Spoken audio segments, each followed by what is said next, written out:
Hello viewers, आज हम discuss करेंगे business communication term. Business communication term दो वर्ड्स का कॉम्बिनेशन है। First one is business, second one is communication. तो कम्युनिकेशन से पहले स्टार्ट करते हैं। कम्युनिकेशन का मतलब है कि एक्सचेंज करना आइडियाज का, व्यूज का, ओपिनियंस का from one person to another person. बहुत सिंपल वर्ड्स में बोल रहे हैं कि कोई भी एक पर्सन दूसरे पर्सन तक अपने एक्सप्रेशन से, अपनी बातों से किस तरीके से अपने स्टेटमेंट को डिलीवर कर रहा है, तो वही क्या है, कम्युनिकेशन है। यहाँ हम नीचे एक इमेजिनरी फिगर देख रहे हैं जहाँ एक बंदा दूसरे बंदे को क्या करना चाह रहा है, कम्युनिकेट करना चाह रहा है। इसी को हम डेफिनेशन टर्म में देखें तो द एक्ट ऑफ शेयरिंग और एक्सचेंजिंग इंफॉर्मेशन, आइडियाज और फीलिंग्स मींस शेयरिंग और एक्सचेंज करना किस चीज का, इंफॉर्मेशन का, आइडियाज का और फीलिंग्स का, एक बंदे से लेके दूसरे बंदे तक। उसके बाद दूसरे वर्ड्स में इसका एक्सप्लेनेशन देखें। Communication means transferring thoughts, information, emotion and ideas through gesture, voice, symbol, sign and expressions from one person to another. इसको थोड़ा सा डिटेल में देखें। थॉट से मतलब है आपके पास, मान लीजिए एक बंदे के पास कोई थॉट्स हैं। इन्फॉर्मेशन का मतलब है किसी बंदे के पास कोई इन्फॉर्मेशन है, डेटा है, रिफाइंड डेटा है, कलेक्टेड डेटा है और मैनेज डेटा है। इमोशंस का मतलब है किसी बंदे के अपने एक इमोशंस हैं। आइडियाज का मतलब किसी के पास कुछ एक आइडियाज है। जेस्चर्स उसका बॉडी लैंग्वेज है। वॉइस है, कुछ बोलेगा वो। सिंबल्स हैं, साइंस हैं और एक्सप्रेशंस है। इन सब के थ्रू वो क्या कर रहा है, कम्युनिकेशन एक्टिविटी को परफॉर्म कर रहा है और अपने थॉट्स को, इंफॉर्मेशन को, इमोशंस को, आइडियाज को एक बंदे से दूसरे बंदे के लिए डिलीवर कर रहा है।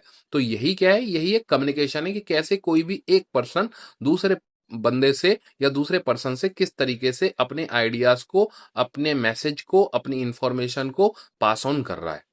उसके बाद हम देखें कि इसमें एक इंपॉर्टेंट टर्म्स होते हैं। Three things are most important and essential in any communication process. They are sender, receiver and the channel.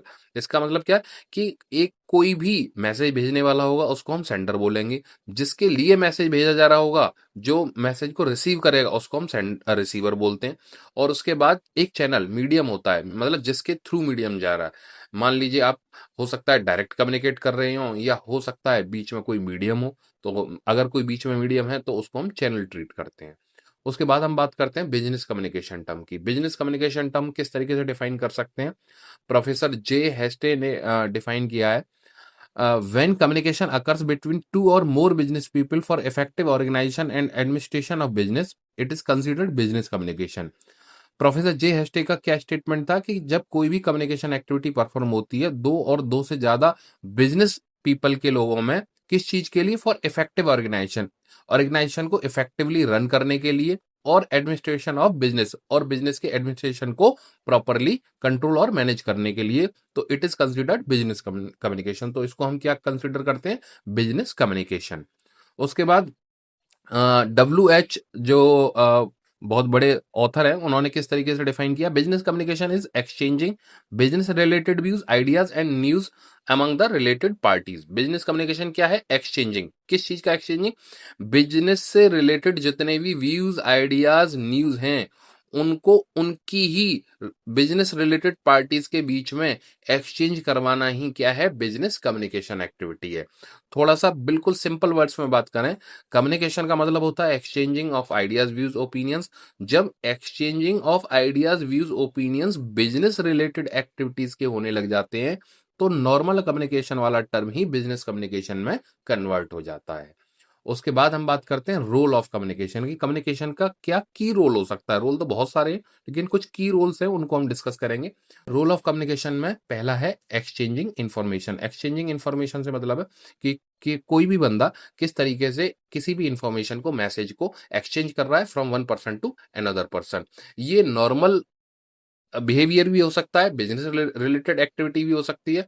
मतलब किसी भी तरीके से कोई भी मैसेज, इंफॉर्मेशन पास ऑन करना from one person to another person.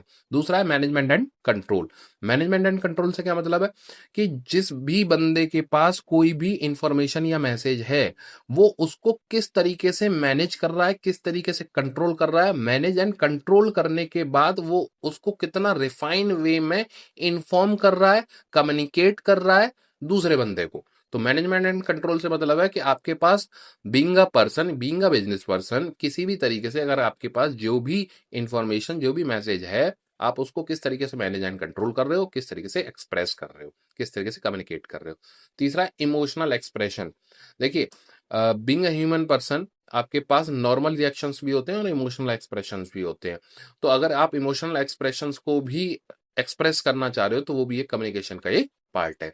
तो these three are the main important role of communication. अब हम डिस्कस करेंगे नेचर और फीचर्स ऑफ कम्युनिकेशन। तो फर्स्ट पॉइंट है, it is a continuous process. Continuous process का मतलब है कि जो कम्युनिकेशन है वो कंटिन्यूअस प्रोसेस में फ्लो करता है। क्योंकि अगर मान लीजिए नॉर्मल लाइफ में आप बात करिए, तो बच्चा जब से बोलना स्टार्ट करता है और अपनी लास्ट स्टेज तक वो कंटिन्यू कम्युनिकेशन एक्टिविटी को करता ही है, वो डिस्कशन करता ही है, बोलता ही है। बिजनेस एक्टिविटी में टर्म में बात करिए, तो वहां पे कोई भी बिजनेस एक्टिविटी हो रही है, चाहे रिटन हो, वर्बल हो, चाहे ओरल हो, किसी भी तरीके से हो, वो कम्युनिकेशन एक्टिविटी कंटिन्यूअस बेसिस में होती ही रहती है। उसके बाद हम बात करते हैं डायडिक प्रोसेस। इसका मतलब है टू वे प्रोसेस। मान लीजिए किसी बंदे ने कोई भी एक रिप्लाई दिया, तो सामने वाला उसको कहीं ना कहीं रिप्लाई दे सकता है। तो एक बंदे से कोई भी कम्युनिकेशन एक्टिविटी दूसरे बंदे के लिए हो रही है, ये नॉर्मल वे में। और बिजनेस एक्टिविटी में भी बात करोगे, तो एक बंदा दूसरे व्यक्ति को, दूसरे पर्सन को कुछ ना कुछ कन्वे कर रहा है, किसी भी वे में हो सकता है, फॉर्मल भी हो सकता है, इनफॉर्मल भी हो सकता है। तो यहाँ पे क्या है कि एक बंदे के लिए दूसरा बंदा रिक्वायर्ड है कम्युनिकेशन एक्टिविटी के लिए। तो ये डायडिक प्रोसेस है, क्योंकि दूसरा बंदा वहां रिप्लाई भी दे सकता है। उसके बाद आता है तीसरा, इनविटेबल कम्युनिकेशन। इसका मतलब क्या है कि ये अनअवॉइडेबल है। आप कम्युनिकेशन एक्टिविटी को अवॉइड नहीं कर सकते। आप नॉर्मल लाइफ में लेके चलिए कि अगर आप बीइंग अ ह्यूमन बीइंग, अगर आप यहाँ पे सर्वाइव कर रहे हैं, तो आप कम्युनिकेशन एक्टिविटी में आपको इन्वॉल्व होना ही पड़ेगा। उसके बाद आप बिजनेस एक्टिविटी में बात करिए, तो चाहे आप किसी भी इंटरनल एक्टिविटी की बात करो, चाहे आउटसाइड एक्टिविटी की बात करो, आपको कम्युनिकेशन एक्टिविटी में इन्वॉल्व होना ही पड़ेगा। आप इसको अवॉइड नहीं कर सकते। उसके बाद आता है परवैसिव। परवैसिव का मतलब है, लेवल्स की बात करें तो हर लेवल पे कम्युनिकेशन एक्टिविटी परफॉर्म होती है, चाहे top to bottom, bottom to top बात करो या सेम लेवल पे बात करो। तो परवेसिव एक्टिविटी का मतलब है कि हम चाहे किसी भी लेवल की बात करें, लेकिन कम्युनिकेशन एक्टिविटी हमें हर लेवल पे परफॉर्म करने को मिल जाती है और देखने को भी मिल जाती है। उसके बाद करें फैसिलिटेट चेंज। फैसिलिटेट चेंज से मतलब है कि अगर आप किसी भी लेवल की बात करो, चाहे तो नॉर्मल लाइफ की बात करो, तो अगर आपको मान लीजिए किसी भी चेंज टाइप की रिक्वायरमेंट है, तो वो भी बिना किसी कम्युनिकेशन एक्टिविटी के परफॉर्म नहीं हो सकता। अब इसी को किसी बिजनेस परस्पेक्ट से बात करो, तो अगर मान लीजिए किसी भी टाइप की कोई एक्टिविटी परफॉर्म होनी है, वहां उस एक्टिविटी को परफॉर्म होने से कोई चेंजेस होने हैं, तो वो विदाउट कम्युनिकेशन एक्टिविटी वो चीज परफॉर्म नहीं हो सकती है। तो it is all about the term nature and features of communication. उसके बाद हम बात करते हैं पर्पज ऑफ कम्युनिकेशन की। कम्युनिकेशन के क्या क्या पर्पज हो सकते हैं। तो पहला है टू इन्फॉर्म, कि भाई कोई भी इंफॉर्मेशन आपके पास है, तो आप उसको इन्फॉर्म कर रहे हो कम्युनिकेशन के थ्रू। उसके बाद टू इन्फ्लुएंस एंड परसुएट, क्या कर रहे हो कि आप अपनी कम्युनिकेशन एक्टिविटीज के थ्रू दूसरे बंदे को इन्फ्लुएंस कर रहे हो, परसुएट मोटिवेट कर रहे हो, जिससे कोई भी आपकी एक्टिविटी है, कोई भी काम करवाना है आपको, तो वो एक्टिविटी परफॉर्म हो सके। उसके बाद टू एक्सप्रेस इमोशन। भाई अगर जो अभी हमने बात करी थी कि अगर आपको कोई इमोशन एक्सप्रेस करना है, तो वो इमोशन का एक्सप्रेशन का जो तरीका है, फीलिंग्स का, ओपिनियंस का या पर्सनल ट्रुथ का, वो कम्युनिकेशन ही होगा। उसके बाद टू कोऑर्डिनेट एक्शन।